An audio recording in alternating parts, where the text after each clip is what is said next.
예, 별로 코로나 사태로 인해서 경기로 인해서 좋은 소식이 많지 않은데 동학개미들이 선방하고 있다. 지금까지의 성적들의 이런 기사를 우리가 머니투데이 신문을 통해서 봤습니다. 관련해서 현 주소 좀 점검하고요. 수급 상황 보면서 또 개인 투자자들의 전략을 진단하는 시간을 오늘 특별히 마련했습니다. 수급이 답이다 이런 타이틀을 달고요. 이상준 더 힌트 소장 모셨습니다. 소장님 어서 오십시오. 네, 안녕하세요. 그러게요. 그동안에 이 개인 투자자들의 성과가 과거에 보면 이제 사실은 흥분했다가 손실 보는 경우가 많았는데 이번엔 다르다는 게 적어도 지금까지 입증이 지금 되고 있습니다. 네. 처음부터 그랬던 건 아니고요. 예. 점점 똑똑해지는 것 같아요. 그러게요. 그러니까, 그러면 네. 우리가 흔히 이제 그 선입견으로 갖고 있는 게 개인 사는 종목은 떨어진다 이런 종목 그 선입견을 갖고 있는데 지금 새로운 국면이 들어왔잖아요. 그래서 3월달, 4월달, 5월달에 각 주체들이 많이 산 5종목 평균 수익률을 한번 좀 내봤어요. 네. 근데 그 코스피를 살펴보면은 3, 4월 달에는 개인 산 종목 수익률이 엄청 떨어집니다. 뭐 어떤 종목 샀는지 살펴봤더니 예상했던 대로 삼성전자, 하이닉스, 현대차. 그러니까 뭐 코스피를 못 쫓아갔었는데 5월 달 노런 표시를 해놨죠. 5월 달 들어서 유의미한 수익률이 나옵니다. 예. 순매수 상위 종목이 변해요. 어떤 종목들이 샀냐면 카카오, 네이버, SK. 물론 월 중반 이후에 샀다는 게 조금 맹점이긴 한데 많이 좀 똑똑해졌다고 볼 수 있을 것 같고 코스닥을 살펴봤더니 3월에도 개인 수익률이 단연 뛰어나게 나오는데 네. 이게 이제 한 종목 때문에 그래요. 시젠. 시젠을 열심히 샀는데 이게 100%가 넘어갔으니까요. 네. 근데 5월 달에는 양상이 조금 틀립니다.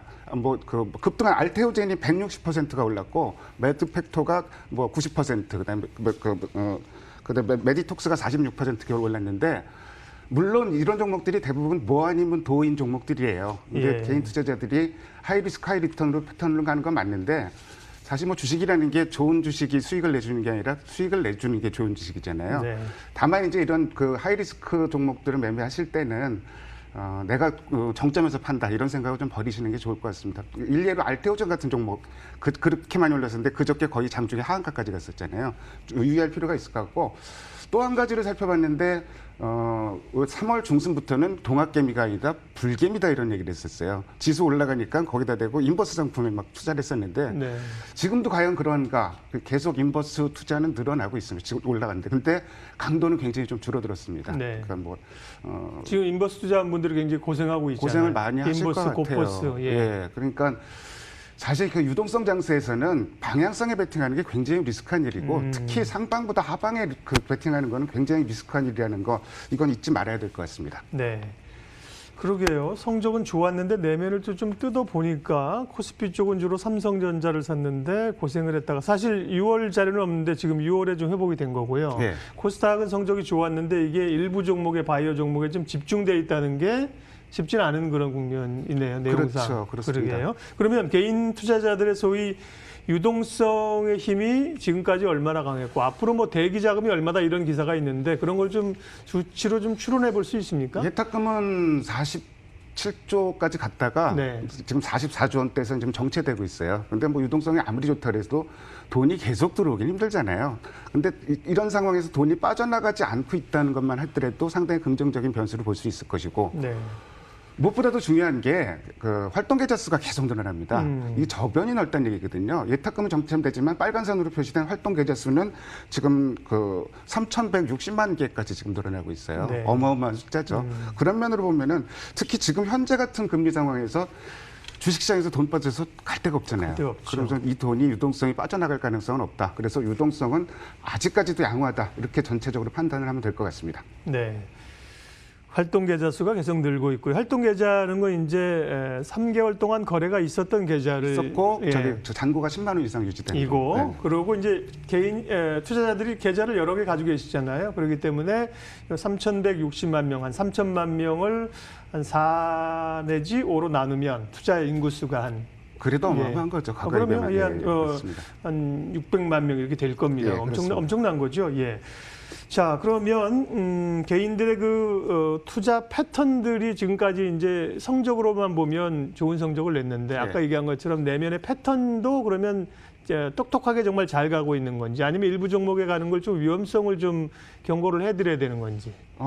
지금 그 6월 들어서 코스닥이 그 전에 상대적으로 싹 강하다가 네. 6월 들어 조정을 받고 있는데 대형주 쪽으로 가고 있죠. 개인들은 지금 코스닥으로 옮겨 타고 있습니다. 코스닥으로요? 예. 네. 근데 그 이유가 코스피를 집중적으로 매도를 하고 있는데 삼성전자 매도를 하고 있는 부분이에요. 그렇죠. 예. 근데 지금 잘 생각해 볼 부분이 뭐 삼성전자를 매도한 개인 투자자들이 모두 수익이 났나? 결코 그렇진 않고요. 네. 삼성전자를 집중적으로 사기 시작한 게 2월 중순부터 사기 시작했거든요. 그래서 4월 말까지 대충 샀는데 네. 시기적으로 보면은 4월 중순부터 산 사람들은 수익이 나는 구간이에요. 그 이전에 났던 사람들은 아직 수익이 나지 않았고 네. 어쨌든 제 판단으로는 지금 상황에서 삼성전자를 뭐 장기 보유하고 가도 좋겠지만 수익이 난 분들은 일정 부분 매도를 해서 다른 데로 옮겨 타는 것도 나쁘지 않은 전략 같고 조정받는 쪽으로요. 다만 이제 코스닥 신용잔고가 지금 어마어마하게 늘었어요. 지금 3월 달만 하더라도 3조 3천억까지 빠졌었는데 지금 무려 4조 9천억입니다. 그래서 고점 수준까지 왔는데 근데 신용상고 코스닥만 수준하고 말씀하신 거죠? 코스닥만 예, 얘기하는 전체는 겁니다. 뭐 11조인가 11조인가 그런데 코스닥이 특히 많이 늘어났습니다. 거의 6조 수준이니까요. 근데 과거 그 신용잔고가 이 정도 수준일 때 코스닥 지수는 800원짜리였거든요. 네. 그래서 과연 그 지금 신용잔고가 시장의 기조를 훼손할 정도로 부담스러운 수준인가 그 정도는 아닐 것 같아요. 특히 제일 지금 시장이 긍정적인 게 공매도 금지 기간이 이어지고 있잖아요. 그렇죠. 만약에 그 공매도 금지 해제한다는 얘기 나오면 바로 팔아야 될 것 같은데 그런 상황은 아닌 것 같습니다. 그건 이제 뭐 지금 3월부터 6개월 지금 돼 있는 거니까요. 네, 정확히는 9월 16일까지인데 네. 지금 유럽 각국에서는 이미 풀었어요. 근데 예. 우리나라에서는 당국에서는 검토한 적도 없다 이렇게 네. 얘기를 밝히고 있습니다.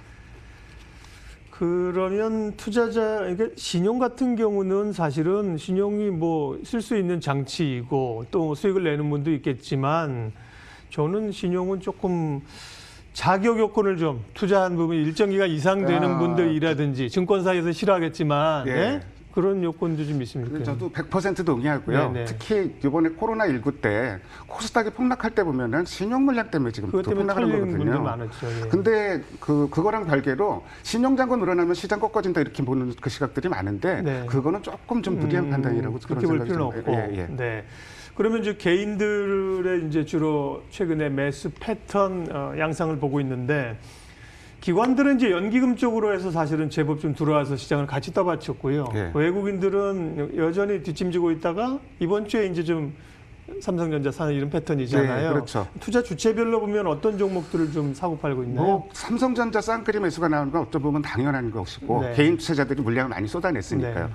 특히 기관을 중심으로 그동안 소외됐던 소위 소외주들 있잖아요. 뭐 네. KB금융이라든지 현대차라든지 뭐 이런 종목들을 기관이 좀 사는 게 좀 특징적으로 나타났고 코스닥의 종목들을 살펴봤더니 개인 매수한 종목 살펴봤더니 1등이 셀트리온이에요. 근데 셀트리온은 3월 달에도 1등, 4월 달에도 1등, 5월 달에도 네. 1등 종목입니다. 어찌 보면은 코스피에서 삼성전자 매수하는 거 좀 연상이 되는데 그러네요. 더디더라도 상대적으로 수익이 좀 덜 났어요. 셀트리온 SK는. 그래도 조금 가지고 가시는 전략이 어떨까 이런 조언을 드립니다. 네.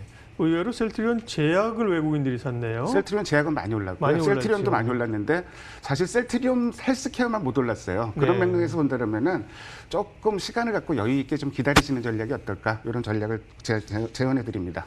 이게 약간 그 순환매가 돌면서 올라오는 섹터가 워낙 많기 때문에 사실은 다는 얘기를 못 하고요. 은행주 그리고 뒤이어서 증권주, 금융주의 그 상승의 의미들은 어떻게 보시고 금융주 좀 투자해도 괜찮냐고 여쭤보면요. 뭐 전체적인 지금 시간이 좀 별로 없어갖고 네네. 간략하게 요점만 말씀드릴게요. 지금 기관이 5월부터 가장 많이 산 업종은 당연히 전기전자입니다. 어마어마하게 삼성전자 샀기 때문에. 근데 시가총액에 대비해서 보면은 가장 많이 산 업종이 증권주예요. 네. 그 배경으로 살펴보면은 증권주가 우려보다는 실적이 나쁘지 않았다. 일본 실적이. 그리고 금리 인하 효과. 그 무엇보다도 거래 대금이 지금 6월 들어서 평균 하루에 20조 이상의 거래가 되고 있어요. 네. 그리고 거기다가 신용잔고 아까 엄청 늘었다고 말씀드렸잖아요. 이게 당연히 증권사 신용이자 수익으로 잡힙니다. 이런 맥락에서 보면은 뭐 긍정적인 조건이 충분히 가능할 것 같고 다만 이제 관건이 되는 점이 2분기 실적에 대한 고민인데 근데 1분기에 지금 그 상당히 부담되었던 게 ELS 관련 손실이 있었고 그리고 상품 운용 네. 그 손실이 많이 발생했었는데 1분기 대부분 반영했겠죠. 그렇죠. 털렸겠죠. 2분기에는 쫙 올라왔잖아요, 시장이. 이런 부분 감안하면 컨센서스는 일단 시장 자체가 점점 높아지고 있는 상황이고 그렇다고 보면은 일단 낙관율이 점점 더 우세해지는 상황입니다. 그 대표주들 수급 보더라도 대체로 수급 흐름은 양호한 편입니다. 그래서 전체적인 전략은 어제 음봉 나왔는데 음봉이 길게 나왔는데 추세를 훼손하는 음봉은 아니에요. 그래서 그 조정 받을 때마다 저점 매수 전략에 무리는 없다고 판단이 듭니다. 증권주 좋게 보시네요. 네. 예. 얘기를 좀 더 했으면 좋겠는데 시간이 없어서 마지막으로 오늘 금요일 또 다음 주 전략 한 1분 정도 마무리해 주시겠습니까? 네. 소외주가 올라오는 건 당연한 수순이었는데 고포주가 막 올라가다가 결국에 너무 다른 종목들이 싸 보이잖아요. 문제는 삼성전자를 비롯해갖고 너무 급하게 그리고 너무 확 넓게 좀 올랐던 점이에요. 이러다 보니까 사람들 시각이 이 종목도 좋아 보이고 저 종목도 좋아 보이고 그러는데 결국은 내 종목은 내 종목이고 남의 종목은 남의 종목입니다. 이런 장에서는 특히 내 종목을 냉정하게 판단해서 선택과 집중할 필요가 있을 것 같고 다음 주 일정 관련해서는 저는 제일 중요한 일정을 6월 만기로 보고 있어요. 다음 주 목요일. 지금 워낙 시장이 많이 올라온 상태에서 그 만기인데 프로그램은 매도가 현재 굉장히 좀 많았던 상황입니다. 근데 이런 흐름에서는 만기 이후에 시장 흐름이 좀 질적으로도 변하는 경우가 많기 때문에 만기 이후에 흐름이 어떻게 변하는지 그거를 보고 대응하는 조금 여유 있게 접근할 필요가 있습니다. 여러 좋은 얘기 많이 하셨지만 내 종목은 내 종목이고 남 종목은 남 종목이다. 중심 잡으라는 얘기죠. 그렇죠? 네, 맞습니다. 여기저기 쫓아다니고 하루에도 올라가는 종목은 뭐 매일 나오는데 그런 종목 쫓아가지 마시라는 얘기였습니다. 정리하겠습니다. 수급이 답이다. 더 힌트 이상준 소장님 함께했습니다. 고맙습니다. 네, 감사합니다. 네, 소장님 자주 모셔야겠습니다. 재밌는 얘기 많이 해주셔서. 여기까지 하겠습니다. 시장공감태 이번 주 열심히 달려왔는데요. 마무리 잘 하십시오. 고맙습니다.